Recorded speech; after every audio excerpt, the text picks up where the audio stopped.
Hi friends, welcome to my channel. ಎಲ್ಲರಿಗೂ happy new year. 2025ಕ್ಕೆ ಕಾಲಿಟ್ಟಿರೋ ನಿಮ್ಮೆಲ್ಲರಿಗೂ ಹೊಸ ವರ್ಷದ ಶುಭಾಶಯಗಳು. ಸೊ ಈಗ ನಾನು ಹೊಸ ವರ್ಷದ ಮೊದಲನೇ ದಿನ, ಆ ದಿನ ಏನಾದರೂ ಒಂದು ಸ್ವೀಟ್ ಮಾಡೋಣ, ಸ್ವೀಟ್ ತಿಂದು ಆ ದಿನನ ಸ್ಟಾರ್ಟ್ ಮಾಡೋಣ ಅಂತ ಹೇಳಿ ಕ್ಯಾರೆಟ್ ಹಲ್ವಾನ ಮಾಡ್ತಾ ಇದ್ದೀನಿ. ಸೊ ಕ್ಯಾರೆಟ್ ಹಲ್ವಾ ಮಾಡೋದು ಅಷ್ಟೇನು ಕಷ್ಟ ಅಲ್ಲ, ತುಂಬಾ ಈಸಿಯಾಗಿ ಕ್ವಿಕ್ಕಾಗಿ ಮಾಡ್ಕೊಳ್ಬೋದು. ಕಡಿಮೆ ಇಂಗ್ರೀಡಿಯೆಂಟಲ್ಲೇ ಕ್ಯಾರೆಟು, ಸಕ್ಕರೆ, ಸಪ್ಪೆಕೋವಾ, ಡ್ರೈ ಫ್ರೂಟ್ಸ್ ಹಾಗೆ ತುಪ್ಪ ಇಷ್ಟಿದ್ರೆ ಸಾಕು. ಸ್ವೀಟ್ ಆಗಿ ಒಂದು ಕ್ಯಾರೆಟ್ ಹಲ್ವಾ ರೆಡಿ ಆಗುತ್ತೆ. ತುಂಬಾ ಚೆನ್ನಾಗಿರುತ್ತೆ. ಸೊ ಯಾವ ರೀತಿ ಮಾಡೋದು ಅನ್ನೋದನ್ನ ತೋರಿಸ್ತೀನಿ. ಸೊ ಫಸ್ಟು ನಾನು ತುಪ್ಪ ಹಾಕ್ಕೊಂಡು ಡ್ರೈ ಫ್ರೂಟ್ಸ್ನ ರೋಸ್ಟ್ ಮಾಡ್ಕೊಳ್ತಾ ಇದ್ದೀನಿ. ತುಂಬಾ ಟೇಸ್ಟ್ ಚೆನ್ನಾಗಿರುತ್ತೆ. ಸೇಮ್ ಬೇಕ್ರಿಲಿ ನೀವು ತಿಂದಿರ್ತೀರಲ್ಲ, ಅದೇ ಟೇಸ್ಟ್ನೇ ನೀವಿಲ್ಲಿ ಮನೇಲೇ ಮಾಡ್ಕೊಂಡು ತಿನ್ಬೋದು ಸಿಂಪಲ್ಲಾಗಿ. ಸೊ ತುಂಬಾ ಟೇಸ್ಟು ತುಂಬಾ ಚೆನ್ನಾಗಿರುತ್ತೆ. ಯಾವುದೇ ಫಂಕ್ಷನ್ಗಾಗಿರ್ಬೋದು, ಯಾರಾದರೂ ಮನೆಗೆ ಗೆಸ್ಟ್ ಬಂದರೆ ತುಂಬ ಈಸಿ ಮೆಥಡಲ್ಲಿ ಕ್ವಿಕ್ಕಾಗಿ ಮಾಡ್ಕೊಳ್ಬೋದು ಈ ಸ್ವೀಟ್ನ. ಸೊ ತುಪ್ಪ ಹಾಕಿದ್ನಲ್ಲ, ಅದೇ ಕಡಾಯಿಗೆ ನಾನು ಕ್ಯಾರೆಟ್ನ ಹಾಕ್ಕೊಂಡು ನೀಟಾಗಿ ರೋಸ್ಟ್ ಮಾಡ್ಕೊಳ್ತೀನಿ. ಇದು ಆ್ಯಕ್ಚುಲಿ ಆಯಿಲೆಲ್ಲ ಆ್ಯಡ್ ಮಾಡೋ ಹಾಗಿಲ್ಲ. ಸೊ ಬೇಕ್ರಿ ಸ್ಟೈಲಲ್ಲಿ ನೋಡೋದಾದರೆ ಡಾಲ್ಡಾ ಎಲ್ಲ ಆ್ಯಡ್ ಮಾಡ್ತಾರೆ. ಸೊ ಅದು ಹೆಲ್ತಿಗೆ ಒಳ್ಳೇದಲ್ಲ ಡಾಲ್ಡಾ. ಸೊ ತುಪ್ಪ ಹಾಕಿದ್ರೆ ಹೆಲ್ತಿಗೂ ಒಳ್ಳೆಯದು ತುಪ್ಪ. ಸೊ ಹಾಗಾಗಿ ತುಪ್ಪದಲ್ಲೇ ನಾನು ಕ್ಯಾರೆಟ್ನ ರೋಸ್ಟ್ ಮಾಡ್ಕೊಳ್ತಾ ಇದ್ದೀನಿ. ಹಾಗೆ ಕ್ಯಾರೆಟು ಬೇಯಿಸ್ಕೊಳ್ಬೇಕಲ್ವಾ. ಸೊ ಕ್ಯಾರೆಟ್ ಬೇಯಿಸ್ಕೊಳ್ಳೋದಕ್ಕೆ ನಾನು ಹಾಲನ್ನ ಮಿಕ್ಸ್ ಮಾಡ್ತಾ ಇದ್ದೀನಿ. ಸೊ ನೀವು ನೀರಾದರೂ ಹಾಕ್ಕೊಳ್ಬೋದು, ಹಾಲಾದರೂ ಹಾಕ್ಕೊಳ್ಬೋದು. ಬಟ್ ನಿಮಗೆ ಬೇಕ್ರಿ ಸ್ಟೈಲಲ್ಲೇ ನಿಮಗೆ ಟೇಸ್ಟ್ ಬೇಕು ಅಂದರೆ ಮಿಲ್ಕ್ ಹಾಕಿದ್ರೇ ನಿಮಗೆ ಒಳ್ಳೆ ಟೇಸ್ಟ್ ಕೊಡುತ್ತೆ.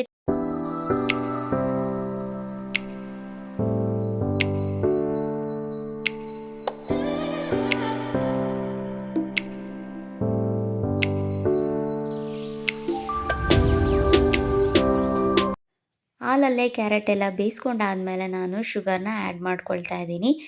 ಈ ಸಕ್ಕರೆ ಆ್ಯಡ್ ಮಾಡ್ಕೊಂಡಾದ್ಮೇಲೂ ನೀವು ಅದು ಶುಗರೆಲ್ಲ ಚೆನ್ನಾಗಿ ಅದು ಸಿರಪ್ ಎಲ್ಲ ಆಗಿ ನೀಟಾಗಿ ಅದು ಕ್ಯಾರೆಟ್ಗೆಲ್ಲ ಸೆಟ್ ಆಗಬೇಕು. ಅಲ್ಲಿವರೆಗೂ ಅದನ್ನು ನೀಟಾಗಿ ಬೇಯಿಸ್ಕೊಳ್ಳಿ. ಅದಾದಮೇಲೆ ನಾವು ಡ್ರೈ ಫ್ರೂಟ್ಸ್ನ ಆ್ಯಡ್ ಮಾಡ್ಕೊಳ್ತಾ ಇದ್ದೀನಿ. ಸೊ ಡ್ರೈ ಫ್ರೂಟ್ಸು ಅಷ್ಟೇ ಎಲ್ಲದಕ್ಕೂ ನೀಟಾಗಿ ಸೆಟ್ ಆಗಬೇಕು. ಅಲ್ಲಿವರೆಗೂ ನೀಟಾಗಿ ಇದು ಏನಿರುತ್ತೆ ಮಿಲ್ಕು ಅದೆಲ್ಲ ಡ್ರೈ ಆಗಬೇಕು. ಸೊ ಅಲ್ಲಿವರೆಗೂ ಚೆನ್ನಾಗಿ ಬೇಯಿಸ್ಕೊಳ್ಳಿ. ನೆಕ್ಸ್ಟು ನಾನು ಇವಾಗ ಕೋವಾನ ಆ್ಯಡ್ ಮಾಡ್ಕೊಳ್ತಾ ಇದ್ದೀನಿ. ಕೋವಾ ಹಾಕೋದ್ರಿಂದ ನಮಗೇನು ಬೆನಿಫಿಟ್ ಅಂತ ಅಂದರೆ ಆ ಕನ್ಸಿಸ್ಟೆನ್ಸಿನೇ ಚೇಂಜ್ ಆಗುತ್ತೆ ಕ್ಯಾರೆಟ್ ಹಲ್ವಾ. ಸೊ ಹಂಗಾಗಿ ನಾನು ಕೋವಾ ಕೂಡ ಹಾಕ್ತಾಯಿದ್ದೀನಿ. ಕೋವಾ ಅಂದರೆ ಇದು ಸಪ್ಪೆ ಕೋವಾ. ಎಲ್ಲ ಬೇಕ್ರಿಲೂ ಸಿಗುತ್ತೆ. ಸಪ್ಪೆ ಕೋವಾ ಅಂತ ಕೇಳಿದ್ರೆ ಕೊಟ್ಟೇ ಕೊಡ್ತಾರೆ. ತುಂಬಾ ಟೇಸ್ಟ್ ಇರುತ್ತೆ. ಇದು ಹಾಕ್ದಾಗಂತೂ ಸಖತ್ತಾಗಿರುತ್ತೆ ಟೇಸ್ಟು.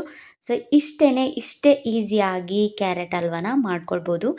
ಇದು ಏನಿರುತ್ತೆ ಹಾಲು ಕಾಣಿಸ್ತಾ ಇದೆಯಲ್ಲ ನಿಮಗೆ ಖೀರ್ ಥರ. ಸೊ ಅದೆಲ್ಲ ಫುಲ್ಲು ಡ್ರೈ ಆಗುತ್ತೆ ನಾವು ಕೋವಾ ಹಾಕಿದ್ಮೇಲೆ. ಸೊ ಕನ್ಸಿಸ್ಟೆನ್ಸಿ ಎಂಡ್ವರೆಗೂ ನೋಡಿ ತುಂಬಾ ಚೆನ್ನಾಗಿ ಕಾಣಿಸ್ತಾ ಇರುತ್ತೆ. ತುಂಬ ಚೆನ್ನಾಗಿ ಫಿನಿಶಿಂಗ್ ಬಂದಿರುತ್ತೆ. ಸೊ ಇಷ್ಟೇ ಇಂಗ್ರೀಡಿಯೆಂಟ್ ಇರೋದು. ಸೊ ಇದಕ್ಕೇನಾದರೂ ನಿಮಗೆ ಏಲಕ್ಕಿ ಹಾಕ್ಕೊಳ್ಬೇಕು ಅಂದರೆ ಕುಟ್ಟಿ ಇದಕ್ಕೆ ಏಲಕ್ಕಿ ಕೂಡ ಹಾಕ್ಕೊಳ್ಬೋದು. ಸೊ ನನಗೆ ಅದು ಪಾಯಸ ಥರ ಸ್ಮೆಲ್ ಬಂದುಬಿಡುತ್ತೆ ಅಂತ ಹೇಳ್ಬಿಟ್ಟು ನಾನು ಏಲಕ್ಕಿ ಏನು ಹಾಕೋದಕ್ಕೆ ಹೋಗಲಿಲ್ಲ.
ಫೈನಲಿ ಇವಾಗ ಕ್ಯಾರೆಟ್ ಹಲ್ವಾ ಕೂಡ ರೆಡಿ ಆಯಿತು. ತುಂಬ ಅಂದರೆ ತುಂಬಾ ಚೆನ್ನಾಗಿತ್ತು. ಇಷ್ಟೇ ಮೆಥಡಲ್ಲಿ ಇಷ್ಟೇ ಇಂಗ್ರೀಡಿಯೆಂಟ್ ಹಾಕಿ ಕ್ಯಾರೆಟ್ ಹಲ್ವಾನ ನೀವು ಕೂಡ ಟ್ರೈ ಮಾಡಿ. ತುಂಬಾ ಟೇಸ್ಟಿಯಾಗಿ ಅದ್ಭುತವಾಗಿ ಬಂದಿತ್ತು. ನನಗಂತೂ ತುಂಬಾ ಇಷ್ಟ ಆಯಿತು. ಸೊ ಕ್ಯಾರೆಟ್ ಹಲ್ವಾ ಅಂದರೆ ನನಗೆ ತುಂಬಾ ಇಷ್ಟ ಆ್ಯಕ್ಚುಲಿ. ಸೊ ಹಾಗಾಗಿ ಇದೇ ಮಾಡಬೇಕು ಅಂತ ಏನು ಮಾಡಲಿಲ್ಲ ನಾನು. ಹಾಗೆ ಸಿಂಪಲಾಗಿ ಏನಾದರೂ ಮಾಡೋಣ ಅಂತ ಯೋಚನೆ ಮಾಡಿ ತಕ್ಷಣ ಬಂದಿದ್ದೆ ಈ ಒಂದು ರೆಸಿಪಿ. ಸೊ ಹಾಗಾಗಿ ಕ್ವಿಕ್ಕಾಗಿ ಇದನ್ನು ಮಾಡಿಕೊಂಡೆ. ಇಷ್ಟೇ, ಈ ರೆಸಿಪಿ ಮಿಸ್ ಮಾಡದೆ ಟ್ರೈ ಮಾಡಿ. ಟ್ರೈ ಮಾಡಿದ್ಮೇಲೆ ನನಗೆ ಕಾಮೆಂಟಲ್ಲಿ ತಿಳಿಸಿ. ಇವಾಗ ನಾನು ಟೇಸ್ಟ್ ಮಾಡಿ ಕೂಡ ನೋಡ್ತಾ ಇದ್ದೀನಿ ಯಾವ ರೀತಿ ಬಂದಿದೆ ಅಂತ. ಬಿಸಿ ಬಿಸಿ ಇದ್ದಾಗಂತೂ ಸಖತ್ತಾಗಿತ್ತು. ಸೊ ತುಂಬಾ ಚೆನ್ನಾಗಿತ್ತು. ಈಗ ನಾನು ನಮ್ಮ ಆಫೀಸಲ್ಲಿ ಯಾವ ರೀತಿ ಸೆಲೆಬ್ರೇಷನ್ ಮಾಡಿದ್ರು ಅಂತ ತೋರಿಸ್ತೀನಿ.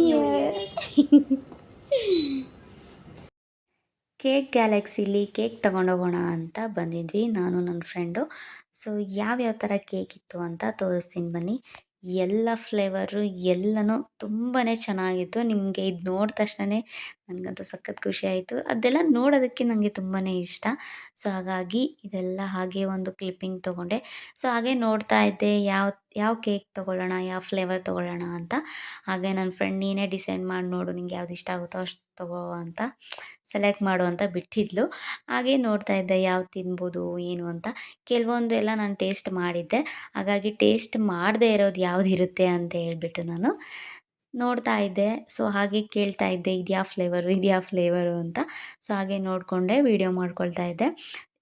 ಫೈನಲಿ ನಾನು ಡ್ರೈ ಫ್ರೂಟ್ಸ್ದು ಇದೊಂದು ಕೇಕ್ನ ಸೆಲೆಕ್ಟ್ ಮಾಡಿಕೊಂಡೆ. ಆ ಥರ ತಿಂದಿರಲಿಲ್ಲ ನಾನು ಆ ಫ್ಲೇವರು. ಸೊ ಹಾಗಾಗಿ ಪ್ಯಾಕ್ ಕೂಡ ಮಾಡಿಸ್ಕೊಂಡು ಇವಾಗ ರಿಟರ್ನ್ ಆಫೀಸ್ಗೆ ಹೊರಟ್ವಿ. ಸೊ ಇವಾಗ ಆಫೀಸಲ್ಲಿ ಸೆಲೆಬ್ರೇಷನ್ ಹೇಗೆ ಮಾಡ್ತೀವಿ ಅನ್ನೋದನ್ನ ತೋರಿಸ್ತೀನಿ. ಸೊ ತುಂಬಾ ಸಿಂಪಲ್ಲಾಗಿ ಮಾಡ್ಕೊಂಡಿದ್ವಿ. ಯಾಕಂತಂದರೆ ಮಂತ್ ಸ್ಟಾರ್ಟಿಂಗಲ್ಲಿ ನಮಗೆ ಕೆಲಸ ಇರುತ್ತೆ. ಸೊ ಹಾಗಾಗಿ ಏನೂ ಡೆಕೋರೇಷನ್ ಎಲ್ಲ ಮಾಡೋದಕ್ಕೆ ಆಗಲಿಲ್ಲ. ಹಾಗೆ ಕೇಕ್ ತೊಗೊಂಬಂದು ಎಲ್ಲರೂ ಕೇಕ್ ಕಟ್ ಮಾಡ್ಕೊಂಡ್ವಿ ಅಷ್ಟೇ. ಸೊ ಹಾಗೆ ನಮ್ಮ ಬಾಸ್ ಕೂಡ ಇರಲಿಲ್ಲ. ಅವರು ವರ್ಷ ಧರ್ಮಸ್ಥಳಕ್ಕೆ ಹೋಗ್ತಾರಂತೆ. ಅದೊಂದು ಅಭ್ಯಾಸ ಮಾಡ್ಕೊಂಡಿದ್ದಾರೆ. ಸೊ ಹಾಗಾಗಿ ಅವರು ವರ್ಷ ಆಫೀಸಲ್ಲಿ ಇರೋದಿಲ್ಲ. ಹಾಗೆ ನಾವೆಲ್ಲ ಸ್ಟಾಫ್ಸ್ ಎಲ್ಲ ಕೇಕ್ ಕಟ್ ಮಾಡ್ಕೊಂಡ್ವಿ ಅಷ್ಟೇ. ಸೊ ಇಷ್ಟೇ ಸಿಂಪಲ್ಲಾಗಿ ನಾವು ಮಾಡ್ಕೊಂಡಿದ್ದು.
ನಿಮಗೆ ಮಟನ್ ಕ್ರೇಜು, ಮಟನ್ ತಿಂದು ಯಾವಾಗ ಬರೀ ಮಟನ್ ಚಿಕನ್ ಇರುತ್ತೆ. ಯಾವಾಗಲೂ ಮುಂದೆ ನಿಂದು ಮನುಷ್ಯ ಮೈ ತುಂಬ ಮಾಂಸ ಇರ್ಬೇಕಾದ್ರೆ ಮಾಂಸ ತಿನ್ನಕ್ಕೇನು ದುಡ್ಡ್ಯಾರು ನಿಮ್ಮ ಅಪ್ಪ ಕೊಡ್ತಾನೆ.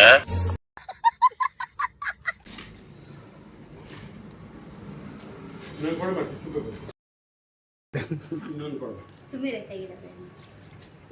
ತಗೊಂಡ್ಬರ್ಬೇಕು.